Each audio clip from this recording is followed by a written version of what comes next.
Les habitants de mon pays ont désespérément besoin de la paix. Mais comment construire la paix sur des fausses communes?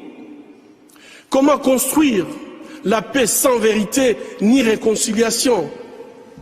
Comment construire la paix sans justice ni réparation?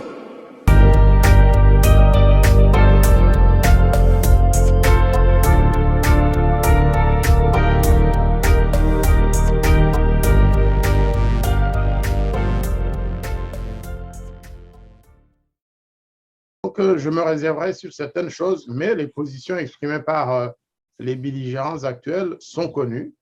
La Russie dit ou prétend qu'elle est entrée en guerre parce qu'elle se sent menacée par l'OTAN qui veut installer ses armes les plus sophistiquées, les plus modernes, les plus destructrices dans un pays comme l'Ukraine qui est dans le ventre de la Russie et que la Russie revendique comme un territoire pouvant logiquement lui appartenir.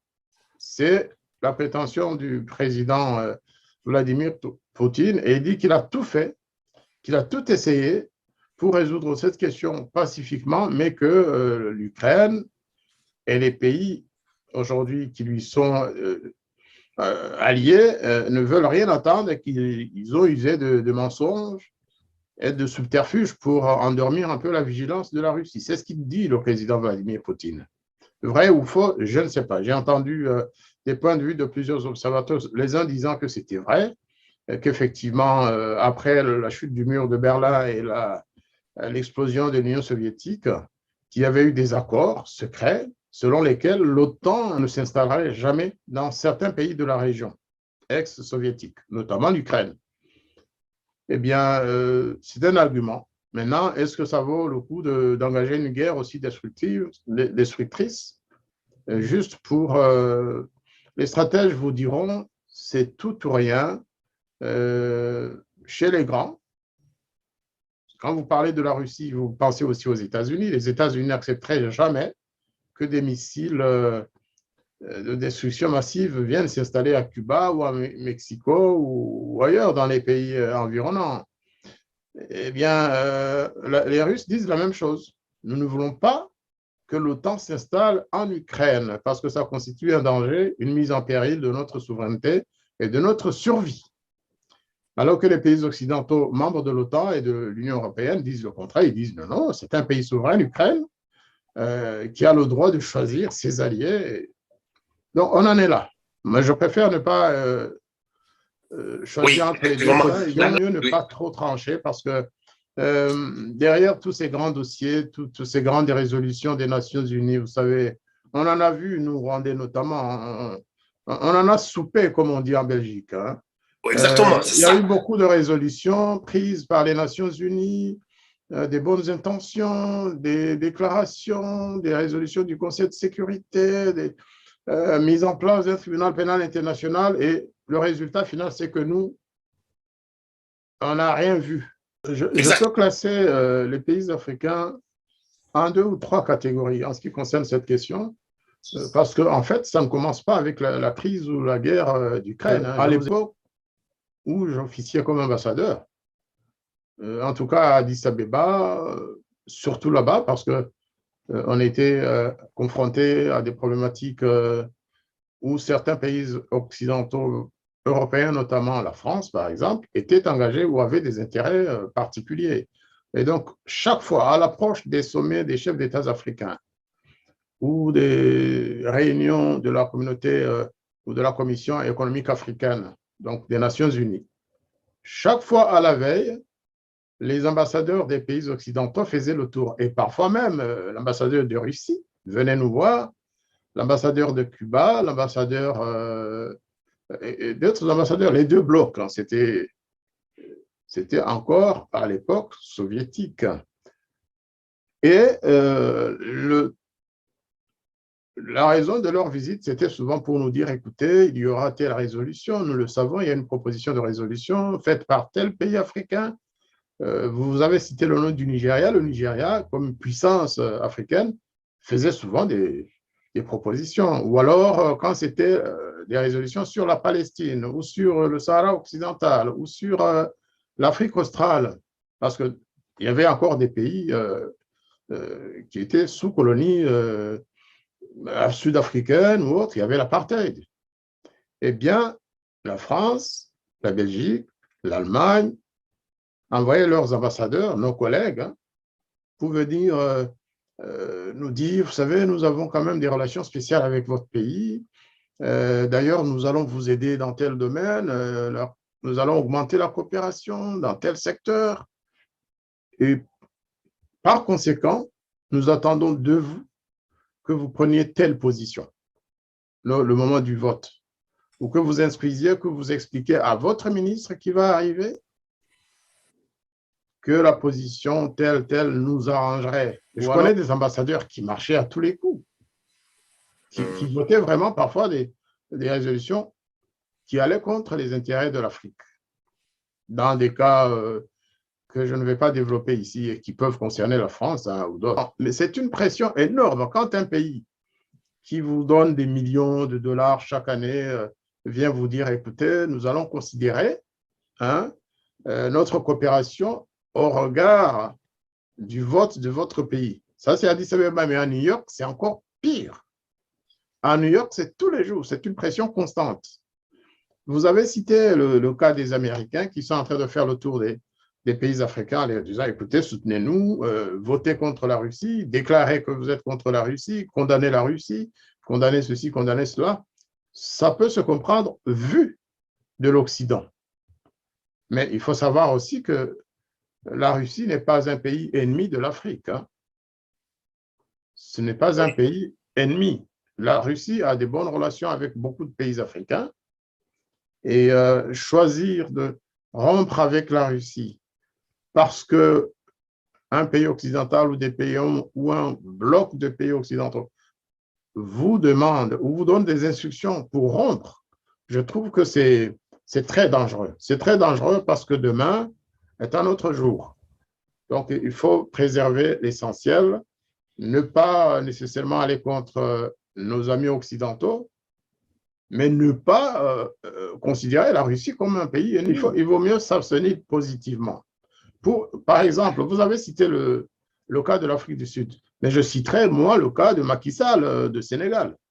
Oui. Il a pris une position très sage en disant non, moi, je ne vote pas contre la Russie. Parce que voter contre la Russie, ça veut dire aussi accepter qu'un pays ou qu'une province puisse se dérober un peu. Or, le Sénégal, il y a la Casamance. Hein.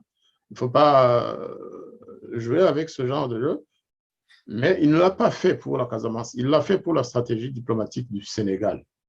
Ne pas trop s'engager contre une puissance ou même contre un pays frère et ami comme la Russie, tout simplement. La Russie, c'est un pays aussi frère et ami que la France l'est ou que les États-Unis le sont. Il n'y a pas de différence. Donc, c'est très important qu'on puisse parler à nos amis africains. Maintenant, il y a l'autre catégorie. Ça, c'est ceux qui marchent systématiquement ou alors qui disent « nous allons le faire, mais vous allez nous faire ça ». Oui. Moi, je pense que c'est le cas du président Paul Kagame, en fait. Il est habitué de ça. Regardez toutes les crises internationales qu'il y a eu. Quand, oui. Quand la position de l'Afrique va dans tel sens, Kagame se dérobe systématiquement. Mais ici, je me rappelle par exemple que lorsqu'on a voulu attaquer la Libye, il a été parmi l'un des seuls, je pense que ce n'est pas le seul, à soutenir qu'on a destitué Kadhafi. C'est-à-dire que l'Union africaine avait voté une décision, une résolution en disant « nous soutenons la Libye, nous sommes contre l'attaque contre la Libye et la destruction de la Libye ». Ça a été voté par tous les chefs d'État africains. Et puis, le moment venu, Kagame s'est détaché, il a soutenu publiquement et officiellement ceux qui étaient en train de bombarder la Libye, un pays africain. Là aussi, je ne donne pas un jugement de valeur hein, par rapport à Kadhafi. C'est par rapport à la fidélité à l'Union africaine et à l'Afrique. Kagame l'a fait à d'autres occasions aussi. Les conflits du Moyen-Orient, c'est la même chose. Hein. L'Afrique décide ceci, mais Kagame, qui est présent, il ne dit rien. Et quand, aussitôt sorti, il va négocier avec l'autre côté. Et généralement, il prend le contre-pied des décisions africaines. Ça, c'est une catégorie. Et puis, il y en a d'autres qui sont engagés, qui sont alliés, qui sont alignés. Vous savez, en 1950, vous rappelez-vous de la conférence de Bandung, hein, les non-alignés, c'était ça, et c'était un mouvement qui était implanté en Afrique. L'Afrique était divisée en deux, il y avait ceux de Bandung et d'autres. Eh bien, aujourd'hui, il n'y a pas de cassure visible, mais il y a quand même un peu plus d'indépendance dans les décisions de certains chefs d'État africains. D'une délégation rwandaise conduite par le général Kazura en France, vous pensez que c'est pour autre chose? C'est pour récolter aussi les dividendes.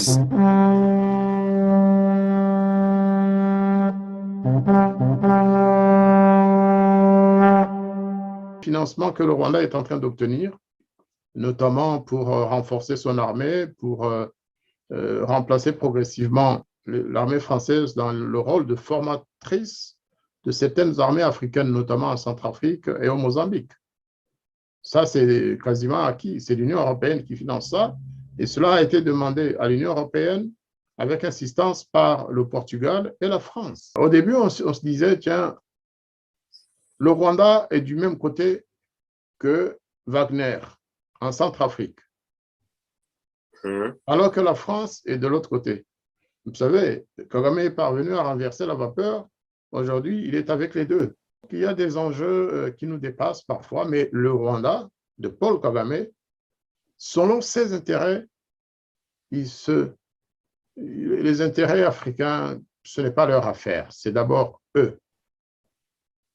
Donc, il y a le premier groupe de ceux qui marchent à tous les coups dans la combine, qui respectent les consignes données par les puissances. Il y en a d'autres aussi qui respectent systématiquement les instructions données par le bloc de l'Est, hein, parce que des relations fortes ont été tissées pendant des années. Rappelez-vous que pendant toute la guerre de libération, moi, la période que j'ai connue, c'est surtout le Zimbabwe, la Namibie, l'Angola et les autres pays lusophones, ensuite l'Afrique du Sud.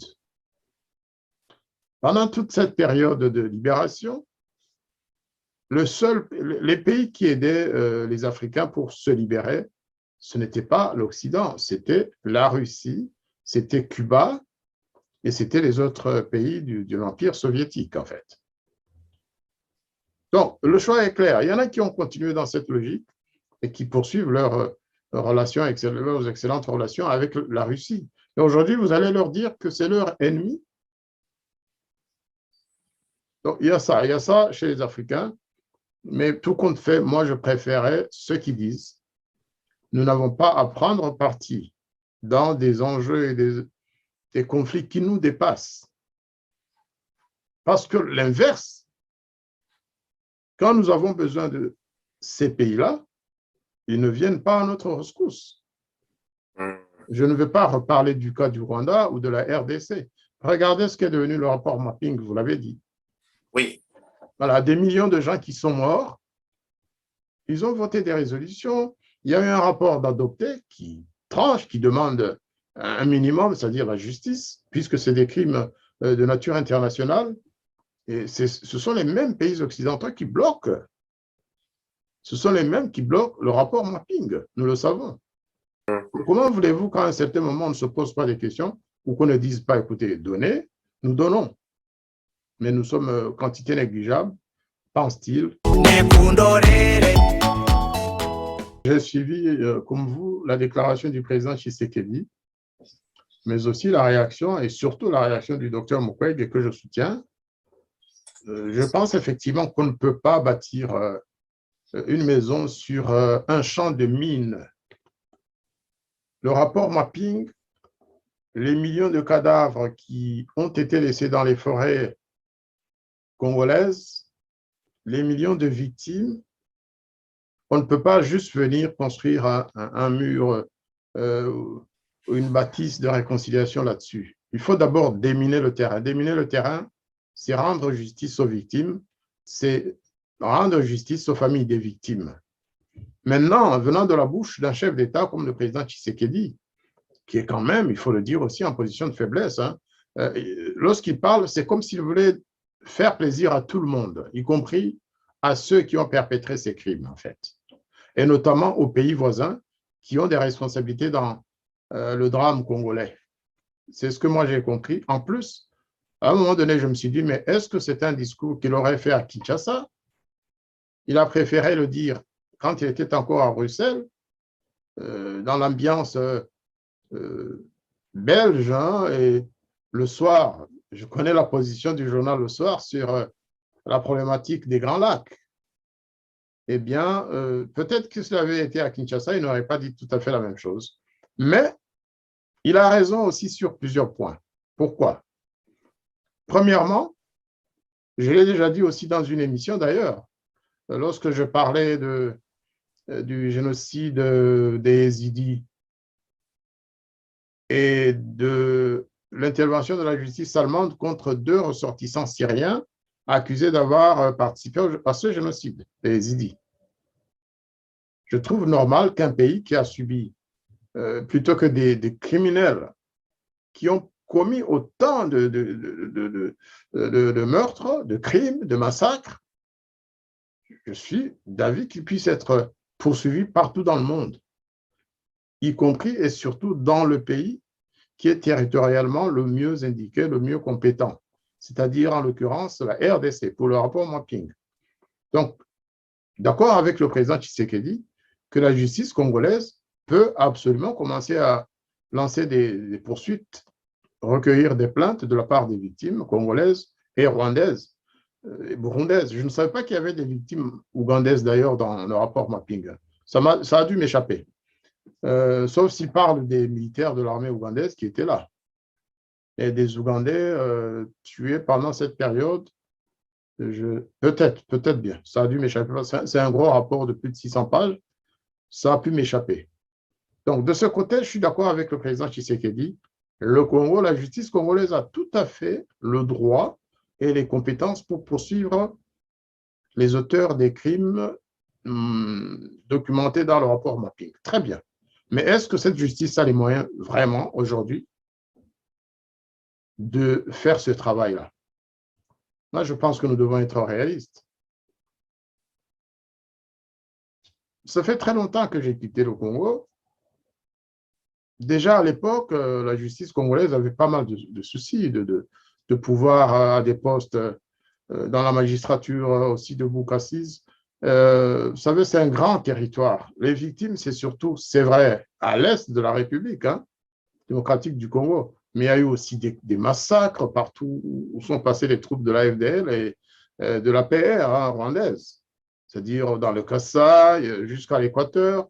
Même dans le fleuve Congo, il y a des victimes dans l'eau du fleuve Congo, à l'époque du fleuve Zaïre. Même dans l'Ubangi, l'armée rwandaise a tiré sur des réfugiés rwandais qui essayaient de traverser vers la Centrafrique. Même dans ce fleuve, il y a des cadavres. Je ne suis pas comme l'auteur de la traversée qui prétend n'avoir vu aucun signe de massacre. Vous voyez de qui je parle. Ce que je veux dire, c'est le président Tshisekedi a raison. Mais qu'est-ce qui l'empêche de lancer cette opération pour finir? C'est lui le chef de l'État. C'est lui aussi qui est le chef de la magistrature debout, du parquet, qui engage les poursuites. Qu'est-ce qui empêche la RDC de commencer ce processus que le président appelle de ses voeux?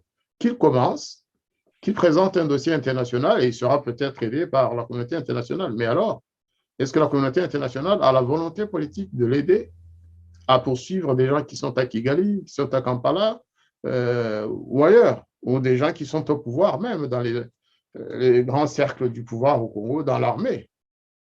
Est-ce que cela est une possibilité? Moi, je pense que réalistiquement, il vaut mieux se tourner vers la justice internationale ou alors, effectivement, comme le professeur Philippe Reitens l'a suggéré, Et d'ailleurs, ça a été suggéré aussi par le rapport Mapping, qu'il y ait une justice mixte.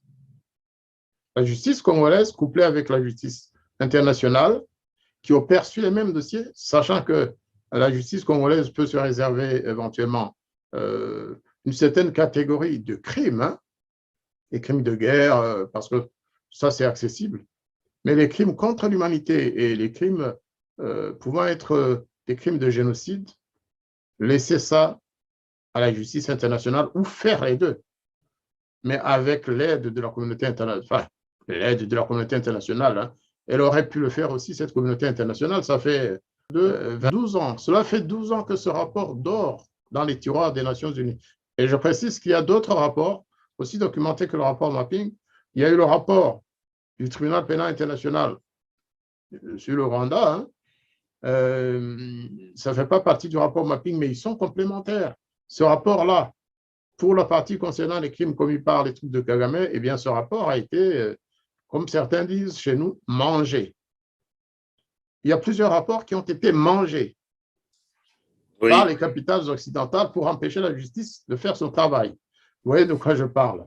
Et donc, une fois encore, on va se retrouver devant un problème de géopolitique, de puissance extérieure qui veulent que certains ne soient pas poursuivis. Mais pour le rapport Mapping, nous pensons que l'idéal, c'est que tout le monde soutienne les initiatives du docteur Mukwege, comme a commencé à le faire l'Assemblée nationale française, en tout cas un groupe de parlementaires. En Belgique, la même chose. L'Union européenne, aux États-Unis, il y a un mouvement pour soutenir les efforts du docteur Mukwege. Après, le président Tshisekedi peut effectivement apprêter les instruments internes pour engager des poursuites contre les criminels cités, pointés du doigt par le rapport Mapping. C'est un consensus juridique et judiciaire à mettre en place, à mettre en branle, et peut-être qu'on arrivera finalement au bout du tunnel. La justice existe pour certains, c'est ça le drame, mais la conclusion pour moi sur ce dossier, c'est que nous ne devons pas chercher à opposer le président Tshisekedi avec le docteur Denis Mukwege, prix Nobel de la paix 2018. Nous devons essayer de concilier les positions de l'un et de l'autre et surtout soutenir la lutte du docteur Mukwege pour la justice. Le président Tshisekedi doit faire sien les efforts du docteur Mukwege. Je pense que ça le grandirait même au niveau de l'opinion congolaise, parce que nous parlons là de millions de Congolais morts, de Rwandais, des centaines de milliers de Rwandais, de Burundais. Ça grandirait le président congolais de d'abord réserver sa priorité à la justice internationale, parce que ce sont des crimes de nature internationale, et ensuite dire, comme ça dure, le Congo va commencer. Aidez-nous à commencer. Plutôt que l'inverse. Plutôt que de dire, je vais tracer une ligne pour oublier le passé. On ne peut pas oublier le passé. On parle d'êtres humains, Monsieur le Président. Il ne faut pas donner l'impression que les victimes congolaises ou rwandaises ou burundaises et ougandaises, comme vous l'avez ajouté, n'ont pas de valeur. Et je sais que le président Tshisekedi n'est pas sur cette ligne-là. Il veut absolument que la justice soit faite dans son pays. Mais il faut inverser les choses, dire la justice d'abord, en même temps qu'on construit la diplomatie et le bien vivre ensemble entre les pays de la région. Le problème, c'est qu'au moment où on veut justement construire le bien vivre ensemble dans la région, il y a un chef d'État de la région, le président Paul Kagame, pour ne pas le citer, qui menace d'attaquer le Congo et qui le dit ouvertement et qui dit avec un manque de respect évident qu'il va attaquer le Congo avec ou sans le consentement, sans l'accord des Congolais. Là, c'est difficile. Donc, difficile de tracer une ligne pour oublier le passé alors que le présent vous rattrape. Il faut absolument que le Congo se rende compte que le présent dépend aussi du passé. Et s'il y a des voisins qui veulent perpétuer le passé, c'est-à-dire envahir le Congo, occuper son territoire, piller ses ressources, massacrer ses populations, et j'en passe, ce ne sera pas possible. La justice doit servir aussi à faire trembler les criminels. quand vous tendez trop la main à ceux qui ont massacré les populations de votre pays, vous risquez de finir dans une situation de faiblesse irrattrapable. Le Congo doit devenir un pays fort comme avant. Moi, je pense à la situation du Congo, du Rwanda, du Burundi, à l'époque Zaïre, bien sûr, Congo. Après, avec le Burundi, l'Ouganda, le Soudan, la Centrafrique, l'Angola et tous ces autres pays voisins, la Zambie.